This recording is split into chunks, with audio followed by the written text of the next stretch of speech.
सबको जय मसीह की। मैं जतिन बब्बर और आप देख रहे हैं मसीह परिवार चैनल। तो जैसे कि आप सब जानते हैं कि हम अपने चैनल पे, मसीह परिवार चैनल पे अलग अलग पास्टर्स की वीडियो को अपलोड करते हैं। अगर आप भी अपनी वीडियोस को, अपनी मिनिस्ट्री की वीडियोस को, अपनी टेस्टिमनीज को हमारे चैनल मसीह परिवार चैनल पे अपलोड करवाना चाहते हैं तो आप हमारे नंबर पे कांटेक्ट कर सकते हैं 9041690174। तो अगर आपको हमारा चैनल अच्छा लगता है, अलग अलग पास्टर्स की वीडियो देखना अच्छा लगता है, ब्लेसिंग अगर आपको चाहिए तो आप हमारे चैनल को सब्सक्राइब कीजिए, लाइक कीजिए और वीडियो को ज़्यादा से ज़्यादा शेयर कीजिए। बोलो जितना वचन अब मैं सुनूं 100 गुना फलों को लेके आऊं। मरकुस 5:9, यूहन्ना 1:41 कि जीसस ने कहा अपने घर जाकर अपने लोगों को क्या कर बता कि प्रभु ने तेरे लिए कैसे बड़े काम किए। इसका मतलब क्या है कि परमेश्वर तुम्हारी फैमिली को सेव करना चाहता है, परंतु यीशु मसीह ने उसे साथ रहने की आज्ञा नहीं दी। मरकुस 5:19, और उससे कहा अपने घर चला जा, अपने लोगों को बता कि तुझ पर दया करके तेरे लिए कैसे बड़े काम किए। अपने पड़ोसी को बोलो कहां जाने के लिए बोला? बोलो घर। घर क्यों जाने के लिए बोला? उसने कहा नहीं जीसस, मुझे आपके साथ रहना है, मुझे आपने हील किया है, मुझे आपके साथ रहकर आपके चेलों की तरह काम करना है। प्रभु कहता नहीं, अभी नहीं। कहां जा? घर चला जा और जाके अपनी फैमिली से बात कर। आप सोच भी नहीं सकते जीसस के हार्ट में कितना इंटरेस्ट है आपकी फैमिली के लिए, आप इमेजिन भी नहीं कर सकते। यूहन्ना 1:41, उसने सगे भाई शमौन से मिलकर उससे कहा हमको ख्रिस्त अर्थात मसीह मिल गया। पतरस के भाई ने जाकर उससे बोला, अभी भी खुदावंद ने कहा था ना कि तुम कुछ को बचाओगे वो तुमसे भी अधिक धर्मी रूहें बचाएं। पतरस ने अपने भाई से अधिक काम किया है, पर उसको बचाया किसने है? उसके भाई ने। उसका भाई जाके अपने घर जाके बोलता है कि हमें ख्रिस्त मिल गया है, आ जाओ। परमेश्वर इंटरेस्टेड है आपकी फैमिली में। दोस्त बदल सकते हो, परिवार नहीं बदल सकता। बेस्ट फ्रेंड चेंज हो सकता है, बाप चेंज नहीं हो सकता। बेस्ट फ्रेंड एक गाली निकाल दे, ऐसी बात कर दे जो दिल को चुभ जाए, चेंज हो जाता है। बाप वैसी 100 बातें भी करे तो चेंज नहीं हो सकता। तो यीशु मसीह को मालूम है तुम सब कुछ बदल सकते हो लेकिन अपना परिवार नहीं बदल सकते, और तुम्हारा आनंद अधूरा है जब तक तुम्हारा परिवार मसीह में नहीं होता। आज हैरानी की बात यह है कि जब कोई शरीर में मर जाता है तो लोग रोते हैं, पर उनकी अपनी फैमिली में अगर कोई आत्मा में मरा हुआ है वो रोते नहीं। नहीं नहीं अपनी मर्जी आ काके दी असी नहीं पार पाई दा। काश तुम्हें पता हो कि आत्मिक मौत शारीरिक मौत से ज्यादा दर्दनाक और रोने का कारण है। आप में से कितने लोग हैं कि अपने आत्मिक मरे हुए माँ भाई बहन के लिए रोकर प्रार्थना की हो, प्रभु इन्हें लेके आ? क्योंकि हमें आत्मिक चीजों की वैल्यू नहीं मालूम, इसीलिए शरीर में हम संघर्ष कर रहे हैं। आज कौन शरीर में संघर्ष कर रहा है? फाइनेंस में कौन संघर्ष कर रहा है? कौन शरीर में, कौन बीमारियों के साथ, कौन फैमिली ट्रबल्स के साथ संघर्ष कर रहा है? वो जिनको स्पिरिचुअल चीजों की वैल्यू नहीं मालूम। तो अगर मैं बचा तो परमेश्वर चाहता है मेरा घराना बचे।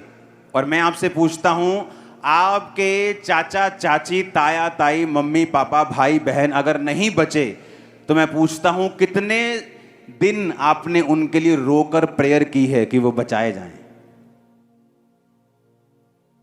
पता क्यों नहीं कर पाए आप लोग प्रेयर रोकर? क्योंकि आपकी निगाहों में अभी स्पिरिचुअल जो लाइफ है उसकी वैल्यू इतनी नहीं है जितनी होनी चाहिए। अभी किसी का चाचा मर जाए कैसे रोते हैं, पर वही चाचा आत्मा में पहले ही मरा हुआ है, उसके लिए तुम नहीं रोते। वो मसीह से दूर है, उसके लिए तुम नहीं रोते। लेकिन वैसे अगर उसको कुछ हो जाए तुम रोते हो, क्योंकि तुम अभी तक शारीरिक हो। शरीर में रोना बुरी बात नहीं, कोई छोड़ के चला जाए उसके लिए रोना बुरी बात नहीं, लेकिन आत्मा में उसका दुख ना मनाना यह बुरी बात है। जब सदूकी और फरीसी दशवांश लेके आए भवन में, तो यीशु मसीह ने कहा, अच्छा है दशवांश लेके आते हो, बुरा नहीं है, पर न्याय और दया और विश्वास को मत छोड़ो मत। मत्ती 28 उसकी 18 से 20, और आज का वचन है लूका 19 उसकी 1 से 10। वह यरीहो में प्रवेश करके जा रहा था। यीशु मसीह यरीहो में जा रहे थे। वहां जक्कई नाम एक मनुष्य था जो चुंगी लेने वालों का सरदार और बहुत अमीर था। वह यीशु को देखना चाहता था कि वह कौन सा है, परंतु भीड़ के कारण देख ना सकता था क्योंकि वह नाटा था। तब उसको देखने के लिए वो आगे दौड़कर एक गूलर के पेड़ पर चढ़ गया, क्योंकि यीशु उसी मार्ग से जाने वाले थे।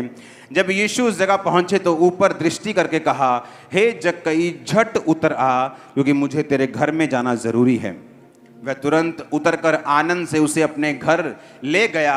ये देखकर सब लोग कुड़कुड़ाकर कहने लगे, वह तो एक पापी मनुष्य के यहाँ जा उतरा है। जक्कई ने खड़े होकर प्रभु से कहा, हे प्रभु, देख मैं अपनी आधी संपत्ति कंगालों को देता हूं। यदि किसी का कुछ भी अन्याय करके ले लिया है तो चुगना फेर देता हूं, 4 गुना वापस करता हूं। थर्सडे मैंने बताया था कि अगर आपकी फैमिली मेंबर को आपको बचाना है, आपको राइट लिविंग करनी होगी, सही तरह से उनके सामने जीना होगा। तुम चोरी करोगे, तुम व्यभिचार करोगे, तुम्हारी फैमिली की साल्वेशन रुक जाएगी। मैंने ऐसे यंग लड़कों को चर्च में आते देखा है कि फैमिली ने अलाउ कर दिया, अच्छा बेटा चलो चर्च जाना है, बेटी चर्च जाना है, कोई बात नहीं, चलो अच्छी बात है। एक लड़का एक लड़की जो है वो धर्म के मार्ग पे चलना चाहता है, आजकल की तरह नहीं करना चाहता। लेकिन चर्च आने के बाद अगर तुमने भी बॉयफ्रेंड बनाने हैं और गर्लफ्रेंड बनानी है, तो ये सोचो कि जो साल्वेशन का प्लान परमेश्वर के हार्ट में था वो खत्म हो जाएगा। क्योंकि बाइबल कहती है तू बच तेरा घराना जाएगा। अब वो बाप जो तुमको चर्च में भेजता है, जब वो देखता है कि तुम चर्च जाकर उल्टा काम करने लगे, तो तुम उसके बैक स्लाइड होने का और अपने बाप का मसीह में कभी ना आने का कारण बन जाओगी और परमेश्वर से हमेशा के लिए श्राप कमा लोगी। मसीह एक चैलेंजिंग लाइफ है, तुम्हारे पास एक चैलेंज है। अब तुम्हें यह बताना है कि मैं मसीह में हूं और इसकी वजह से मैं बरकत पाऊंगा, आशीषित होऊंगा, आगे बढ़ूंगा। आप समझ रहे मेरी बात के नहीं? तो वो तब होगा जब तुम लोग परमेश्वर में सही चलोगे, परमेश्वर तुम्हारी जिंदगी में बरकत देगा, तुम्हारी फैमिली फर्क नोट करेगी कि अब ये बंदा आगे से सुधरा हुआ है, इसकी जिंदगी में बरकत है, इसकी लाइफ में कुछ अलग हो रहा है। क्यों ना हम भी इसी परमेश्वर को माने जिस परमेश्वर को ये मान रहा है। इसीलिए जब तुम मसीह में आते हो तो टेस्टिमनी को लेना एक चैलेंज है, एक जरूरत है कि खुदावन काम कर मेरी लाइफ में, ताकि मैं अपने परिवार को गवाहियां दे सकूं। क्योंकि आपने इसे चैलेंज के रूप में नहीं लिया, आपने चुनौती के रूप में नहीं लिया। मेरे लिए चुनौती था कि मुझे अपनी लाइफ में अपने हर पहलू में कामयाब होना है, क्योंकि मेरी फैमिली का मसीह में आना यह बहुत मुश्किल था। मैं आपको बता रहा हूं, वेरी टफ। लेकिन जब आपकी बरकतें आसमान छूने लगती हैं, आपकी टेस्टिमनीज बोलने लगती हैं, जब पूरी दुनिया आपके बारे में बात करने लगती है, तो फैमिली फिर सोचती है ठीक है, हालेलुया। आपको डिफरेंस दिखाना होगा by force, by power, by prayer. यह आपके लिए चैलेंज है। और आपको मालूम है अगर आप राइट नहीं जिए तो परमेश्वर आपको छुएगा नहीं। जब वो आपको नहीं छुएगा, आप प्रभावित नहीं कर पाएंगे अपने परिवार को। पेशेंस रखना, ये सारा कुछ मैंने थर्सडे बताया था, आप उसे सुनना। ओके, अब यहां पर जक्कई नाम का एक व्यक्ति, चुंगी लेने वालों का सरदार, जो चुंगी लेते थे उनको लोग बड़ा पापी समझते थे। टैक्स लेने वाले, चुंगी लेने वाले, मतलब लोगों का खून चूसने वाले लोग थे वो। जब वो उसने देखा कि यीशु मसीह यहां से निकलने वाले, भीड़ बहुत ज्यादा है, तो गूलर के पेड़ पे, वो देखो पेड़ लगे हुए पीछे, हाँ एक पेड़ पे चढ़ गया और यीशु मसीह जब निकल रहे थे तो बाइबल कहती प्रभु यीशु मसीह ने कहा, हे जक्कई नीचे आ जा, आज मुझे तेरे घर में जाना जरूर। यीशु मसीह ने जक्कई से कभी मुलाकात नहीं की थी, उसको जानते नहीं थे, लेकिन उसका नाम लेके बोला कि नीचे आ जा। और बाइबल कहती जब वो यीशु मसीह के उसके घर जा रहे थे, लोग बोले अरे ये तो पापी के जहां जा पड़ा। तो यीशु ने समझाया कि वैध भले चंगों को नहीं, बीमारों को जरूरी है। चर्च किन लोगों के लिए है? अच्छे वालों के, धर्मियों के लिए, जो सुधरे हुए हैं उनके लिए? ये उनके लिए है जो आत्मा में पापी हैं, जो बिगड़े हुए हैं, खुदा से दूर हैं। इसलिए परमेश्वर ने कहा मनुष्य का पुत्र खोए हुओं को ढूंढने और उनका उद्धार करने के लिए आया है। आप जीसस के जैसे हैं, अगर आप जीसस को देख लेंगे आप कहेंगे तू मेरे जैसा है खुदावन। हालेलुया। हर बंदे को ऐसे ही लगेगा, चाहे वो काला है चाहे वो गोरा है, क्योंकि स्पिरिट का कोई रंग नहीं है। हालेलुया। अब एक इतना बड़ा व्यक्ति, आज एक मंत्री अगर पेड़ पे चढ़ जाए कि यहां से किसी ने निकलना है तो मैं पेड़ पे चढ़ जाऊं, तो वो तो अपना काफिला बना के चलता है, ये हट जाओ हट जाओ हट जाओ, हाँ, लेकिन वो तो पेड़ पे चढ़ गया, जीसस के सामने नम्र हुआ। और जब जीसस ने देखा कि इस बंदे ने अपनी इज्जत की परवाह नहीं की, अपनी हैसियत की परवाह नहीं की और मुझे देखना चाहता है, तो जीसस ने कहा आज 9 आयत में लिखा, तब यीशु मसीह ने उससे कहा आज इस घर में उद्धार आया है, क्योंकि ये भी अब्राहम का एक पुत्र है, क्योंकि मनुष्य का पुत्र खोए हुओं को ढूंढने और उनका उद्धार करने आया है। जब जीसस ने जक्कई के दिल को खुला हुआ देखा तो किसके बारे में बात की? उसकी फैमिली के बारे में। आज इस 9 आयत में क्या लिखा है? किस चीज में उद्धार आया है? बोलो पड़ोसी को, किस चीज में? कि आज इस घर में उद्धार आया है। आप अपनी फैमिली को बचता हुआ देखना चाहते हैं, आपको खुद बचना पड़ेगा। आपके पास अगर बहाना है, ओ मेरा टैक्सी का काम है, मैं संडे चर्च नहीं आ सकता, मैं बड़ा कमजोर हूं, मैनू साउंड नहीं, मेरा बहुत सिर पीड़ होता है तो मैं साउंड सुनता। ये सारे डेवल के बनाए हुए चोचले हैं, सारे शैतान के। उसने देखना है कि अच्छा संडे चर्च, जिस टैक्सी पे कभी जिंदगी में काम नहीं आया, संडे 4 फॉरेनर वहां खड़े होंगे तुम्हें संडे रोकने के लिए। जक्कई ने ना तो अपनी इज्जत की परवाह की, कुछ लोगों को अपनी इज्जत की परवाह रहती है। अगर आप अपने लिए, अपनी यीशु मसीह के लिए इज्जत को खोएंगे, दांव पे नहीं लगाएंगे, आपकी फैमिली कभी उद्धार नहीं पा सकते। आप रिस्क नहीं लेंगे, आप बच बच के चलेंगे, आप यीशु मसीह का नाम लेने से कतराएंगे, आप खुल के गवाही नहीं देंगे, आप बपतिस्मा नहीं ले पा रहे हैं, आप विरोध से डरते हैं, सताव से डरते हैं, इसीलिए आपकी फैमिली अभी तक बची नहीं और आप भी आधे अधूरे बचे हैं। फैमिली में उद्धार आता है जब तुम खड़े होकर अंगीकार करने लगते हो। और पेड़ पे चढ़ गया, कौन है? यीशु मसीह, मुझे देखना है। और यीशु मसीह ने देखते कहा जक्कई नीचे आ जा, आज मुझे तेरे घर में जाऊंगा, तेरे घर में उद्धार आया। आज रियल तौबा, जिससे कुछ मैंने अन्याय करके ले लिया 4 गुना वापिस करता हूं। आज लोग अपने परिवार में क्यों नहीं उद्धार देख रहे मालूम? मसीह में आए थे, जिसकी चोरी की है अभी तक उसका वापस नहीं किया, जिस बॉस के गले से पैसे चुराए थे उसको अभी तक पैसे वापस नहीं किए। और जब जीसस ने देखा कि जक्कई, जब बंदा अपने पैसे भी प्रभु को देने लगता ना, तो यीशु मसीह को मालूम होता है कि इसका दिल अब खुला हुआ है। तो यीशु मसीह ने क्या कहा? जब उसने कहा प्रभु जिसकी प्रॉपर्टी मैंने गलती से ले ली है, अन्याय करके ले ली है, धक्का करके ले ली है, मैं 4 गुना वापिस करता। और अपनी आधी प्रॉपर्टी, भाई साहब वो कोई 1 लाख 2 लाख का मालिक नहीं था। आज के अगर जमाने का बोलो तो उसके पास 100 करोड़ की कम से कम प्रॉपर्टी होगी। कहता मैं अपने 50 करोड़ गरीबों को देता हूं। जब जीसस ने देखा और कहा आज इस घर में, पहले नहीं बोला, पहले कहा मुझे तुझे तेरे घर जाना है, क्या बोला? पहले मुझे तेरे घर जाना है, तेरे जीवन में जाना है, तेरे घर जाना है। लेकिन जब जक्कई ने सचमुच देखा कि यीशु मसीह मेरे घर आ गए और उसने अपने पापों का अंगीकार किया और तौबा की, रियल में तौबा। लेकिन तुम अब तक किसी घर पर कब्जा किया हुआ था, तुम मसीह में आ गए और अभी तक उसी घर में हो, तुमने तौबा नहीं की। जब तक तुम वो घर वापस नहीं करोगे, तुमने तौबा नहीं की। जब तक तुम वो पैसा वापस नहीं करोगे जो चोरी किया था, तुमने तौबा नहीं की। कितने समझ रहे हैं? अब लगा लो हिसाब कितने बनते हैं। हिसाब ला रहे, अच्छा उतरो उतरो, इन्ने के करने पैने, चलो कमेटी चक दें, कमेटी चक के देने। जैसे ही उसने कहा मैं वापिस कर रहा हूं खुदाबंद अन्याय के पैसे को, परमेश्वर ने कहा आज इस घर में,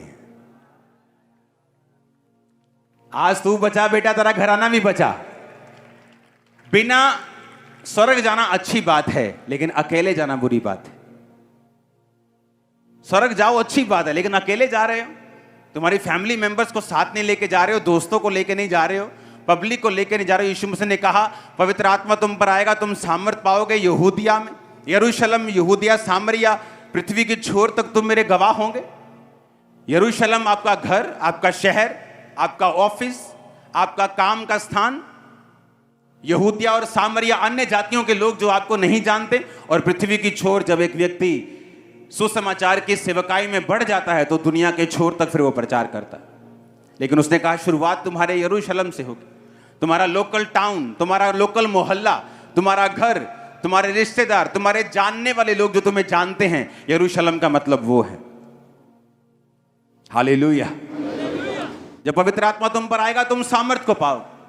तो परमेश्वर चाहता तुम्हारा घराना बचे, उसके बाद लोग बचे, उसके बाद दुनिया बचे। लेकिन शुरुआत तुम्हारे घराने से होगी, और तुम्हारे घराने से शुरुआत तभी होगी जब तुमने रियल तौबा की होगी। रियल वाली तौबा, फेक तौबा नहीं।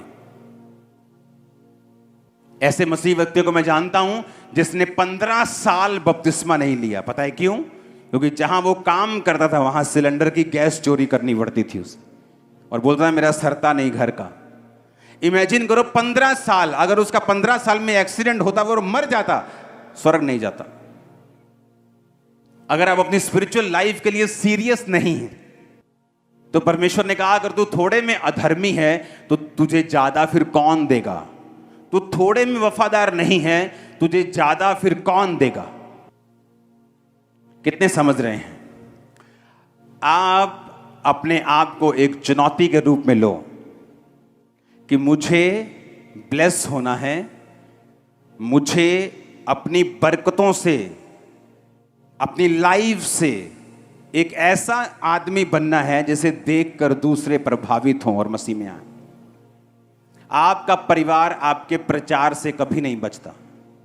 आपका परिवार आपकी सही लिविंग से बचता है, और दूसरे लोग जो आपको नहीं जानते वो आपकी कैरेक्टर से नहीं, आपके प्रीच से और गिफ्ट से बचते हैं। इसीलिए जो लोग गिफ्ट में तो हैं, हीलिंग कर सकते हैं, काम कर सकते हैं, लेकिन अगर आप उनके परिवारों में जाके देखो तो अविश्वासियों से ज्यादा गंद मचा हुआ है। ये जो बड़े बड़े नाम आप देखते हैं उनके परिवारों में गंद मचा हुआ, मैं कह रहा हूं इतना गंद है, इतनी लड़ाई है। अविश्वासी के घर में इतनी लड़ाई नहीं है जितनी इन लोगों के घर में है। क्यों? क्योंकि आपकी फैमिली आपके प्रचार, आपकी हीलिंग से नहीं बचती, वो आपके चरित्र से बचती है। हालेलुया। तो परमेश्वर ने कहा, जब उसने देखा कि मैं अपनी अन्याय से लिया हुआ पैसा वापस कर रहा हूं, तो परमेश्वर ने कहा आज इस घर में उद्धार आया है। जक्कई तू सीरियस है, तूने मेरे वचन को सीरियसली लिया है, तो बचाया जाएगा। सही जीना कुछ समय के लिए आपकी रोटी को 3 से 2 कर सकता है, पर बाद में आपको सदा के लिए राजा भोज के साथ वो ब्लेस करेगा। सदा के साथ, सदा की लाइफ के साथ। यीशु मसीह, मैंने कहा, आपकी फैमिली में बहुत इंटरेस्ट रखते हैं, आप सोच भी नहीं सकते। जीसस ने खुद कहा अपने घर जा। पढ़ेंगे उसको फिर से, पहली लाइन को, मरकुस 5:19। जीसस ने कहा अपने घर जाकर अपने लोगों को बता कि तुझ पर दया करके प्रभु ने कैसे बड़े काम किए। तो अपने घर चला जा, कि मेरे साथ चेले हैं वो काम करते रहेंगे, लेकिन अभी तू घर जा, अपनी फैमिली को सेव कर। टाइम आएगा बाद में तो पता नहीं कितने लोग प्रेरित बने होंगे, कितने लोग पास्टर बने होंगे। इसलिए मैंने कहा ये एक चैलेंज है। आप मसीह में हैं, अगर आपकी लाइफ राइट लिविंग आप जी रहे हैं, आप एक चुंबक होंगे, ब्लेसिंग होंगे। ब्लेसिंग के लिए भी चुंबक होंगे, परिवार के लिए भी एक चुंबक होंगे, एक मैग्नेट होंगे। आपके वर्ड्स एक रिवर की तरह, एक हीलिंग नदी की तरह होंगे। अब जहां भी आप बात करेंगे वहां हीलिंग होगी, छुटकारा होगा, डिलीवरेंस होगी, आप जहां भी जाएंगे। और यही पार्ट था जो मिस था जब मैं यूथ था। लोग इतने ड्रामेबाज हैं, मैं खड़ा हूं और हम आत्मा में भर रहे हैं, और मेरे साथ एक खड़े हैं, बिल्कुल मेरी हाइट थोड़ा सा कम, बिल्कुल वो भी आत्मा से भर रहे हैं। सेम बैप्टिज्म हुआ, उसका पहले ही हुआ होगा 2-4 महीने। Same baptism, same church, same आत्मा, गीत चल रहे हैं, हम आत्मा से भर रहे हैं। अगले दिन भाई साहब लड़की के साथ सो रहे हैं, अगले ही दिन, और देखने में लग रहा है दोनों पवित्र आत्मा से भरे हुए हैं। चर्च में जाना तो गैर भाषा बोलनी। आज जब उसने रियलाइज किया उसका अपना परिवार आज मसीह में नहीं है, क्यों? तुम प्रभु के साथ वीडियो गेम खेलोगे, वो तुम्हारे साथ मैराथन खेलेगा। फिर उस समय लगता है कि क्या फर्क है, ये पवित्रता ही सारा दिन प्रेयर, मैं जाके ऐश करता, कदी वो कुड़ी कदी वो कुड़ी, कोई फर्क नहीं। इसके पास गैर भाषा, मेरे पास भी गैर भाषा, ये भी भरता है, मैं भी भरता हूं। इसके पास बाइक है, मेरे पास बाइक है। आज उसे मालूम होता है ये गलती कर दी। आज उसका अपना परिवार मसीह में नहीं है और उसको भी पीछे खींचने की कोशिश करता है,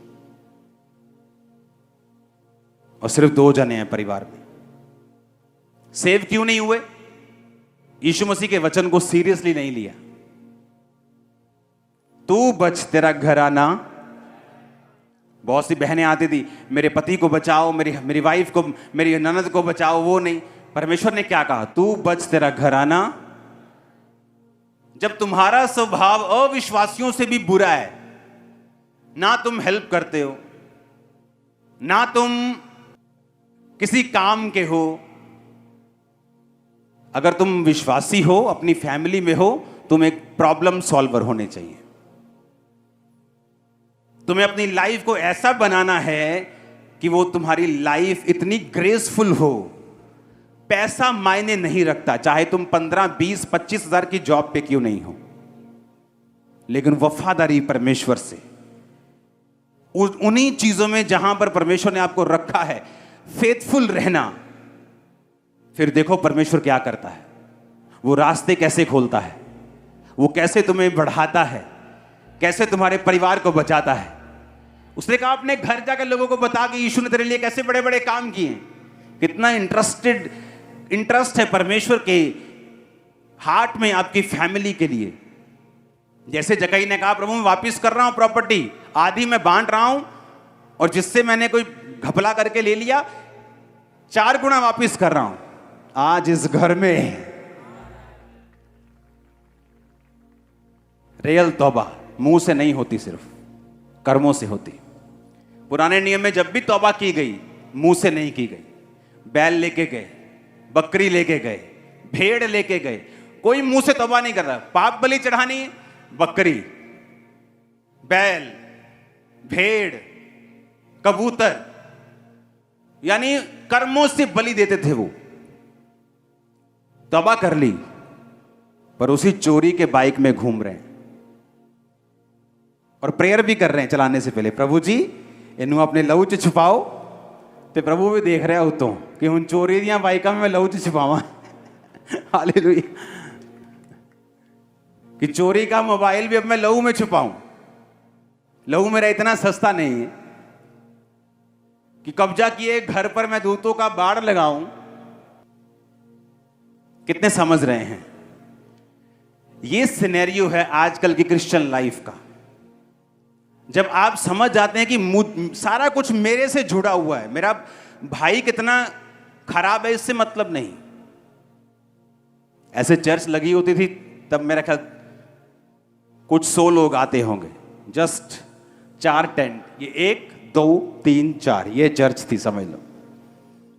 और जब चर्च खत्म होती थी मेरा भाई तख्ती में लिख के कि मेरा धर्म किसी की बुराई नहीं करता, यानी तू करता है ना तो मेरा धर्म नहीं, ऐसे लिख के चर्च के सामने टांग देता था। जब चर्च वाले जाते थे तो मेरे भाई का लिखा हुआ पढ़ के जाते थे। लेकिन तुम बने रहे, तुम खड़े रहे, जो करना था करते रहे, आज सब चर्च में बैठे हैं। परमेश्वर विक्ट्री देने के लिए तैयार है, लेकिन टाइम लगता है। आपको राइट लिविंग जीनी पड़ती है, एक स्टैंडर्ड है बाइबल का, अपनाना पड़ता है और उसके अनुसार जीना पड़ता है। आप तैयार हैं उसके अनुसार जीने के लिए? पेशेंस रखना अपने परिवार वालों के साथ। आपके 4 बार इनवाइट करने पे नहीं गए, डोंट वरी, प्रेयर करते रहना, उनके लिए आत्मा में रोते रहना, प्रार्थना करते रहना, उनके सामने सही जिंदगी जीना, उनको हमेशा बताना कि प्रभु की तेरे जीवन में भली योजना है। पेशेंस रखना, धीरज रखना, समय आने पर परमेश्वर खींच लेगा उन्हें। उनसे कभी नाता नहीं तोड़ना, कांटेक्ट हमेशा बनाए रखना, संबंध हमेशा बनाए रखना। कभी ना कभी ना कभी तुम्हें हिट मारने का मौका मिलेगा, कभी ना कभी लोहा गर्म होगा और तुम मारोगे और वो तलवार बन जाएगी। मछली पकड़ने जाते तो धीरज रखना पड़ता है। जितनी मर्जी भूख लगी हो, तुम ऐसे नहीं करते आजा भाई फटाफट आजा, जोर दी मार भाई। आपको पेशेंस रखना है, पेशेंस, चारा लगा के पेशेंस। क्या वचन देते रहो, उनको वचन दे बताओ कि जीसस क्राइस्ट तुम्हारे जीवन में काम करना चाहते, तुम अच्छे हो, भले हो, तुमने गलत काम नहीं किए, फिर भी तुम पापी हो, फिर भी तुम स्वर्ग के अधिकारी नहीं हो। यीशु मसीह मार्ग है, जीवन है, एकमात्र दरवाजा है स्वर्ग का। और एक व्यक्ति जितना मर्जी अच्छा और भला हो, एक बात हमेशा याद रखना, उसके दिल में एक वैक्यूम हमेशा रहता है, एक खालीपन हमेशा रहता है अविश्वासियों के दिल में। वो अमीर हों, टॉप पर हों, वो वैक्यूम दुनिया का कोई बंदा, कोई ब्लेसिंग, कोई वाइफ, कोई हस्बैंड खत्म नहीं कर सकता सिवाय जीसस क्राइस्ट। वो एक ऐसा वैक्यूम, खालीपन एक ऐसा हृदय में होता है जिसे कोई खत्म नहीं कर सकता। वो सिर्फ जीसस क्राइस्ट कर सकते हैं। रूल बनाए चर्च में अकेले ना आने का। मैं आपको एक तरीका बताता हूं। अगर आप अपने गांव में, अपने मोहल्ले में एक गाड़ी लगा दें, मान लो छोटा हाथी, कोई वैसी 15-20 लोगों के लिए, और लोगों को बोलें फ्री है, आओ चर्च चलें, वो 2 हफ्ते खाली आ सकती है, 3 हफ्ते 4 लोगों के साथ आ सकती है। लेकिन अगर आप उस पर प्रेयर करके उसे खड़ा कर देंगे, 1 महीने के अंदर पूरी भर जाएगी वो अविश्वासी लोगों से। याद है ना, क्रिसमस को मैं एक क्वेश्चन पूछता हूं, इस साल कितनी रूहें बचाई? तो वो क्वेश्चन इस क्रिसमस में पूछूंगा मैं आपसे। और वही तो है हमारा एक पॉजिटिव, एक खुदा के घर में रिकॉर्ड कि मैंने रूहें बचाई हैं, मेरे घराने को बचा। परमेश्वर ने मुझे बरकत क्यों दी? जब मैं भी दुखी था, मुझे हीलिंग चाहिए, तो परमेश्वर की आत्मा ने कहा था अगर तुझ में से हीलिंग निकलेगी तो तू भी खाली नहीं रहेगा, तो पहले बांट। टफ लेसन सीखा है मैंने सालों की गुत्थम गुत्था होने से, सालों गुत्थम गुत्था हुआ मैं पवित्र आत्मा से, फाइट की है, नाराज रह रहकर, रोजे रख रख कर, कुड़ के परमेश्वर के खिलाफ, तू क्यों नहीं सुनता मेरी, और कुछ नहीं पाया। अंत में परमेश्वर का ही फैसला मानना पड़ा मुझे। आपने कभी नोटिस किया जो जीसस क्राइस्ट की कुर्बानी के पास कुर्बानियां लेके जाते थे वो कौन कौन थे? कबूतर, पुराने नियम में, अब तो नहीं होती। कौन था पहला? क्या सबसे गरीब क्या लेके जाते थे? कबूतर। ये नहीं कि सबसे गरीब है तो खाली हाथ जाओ, तब भी कबूतर की जोड़ी।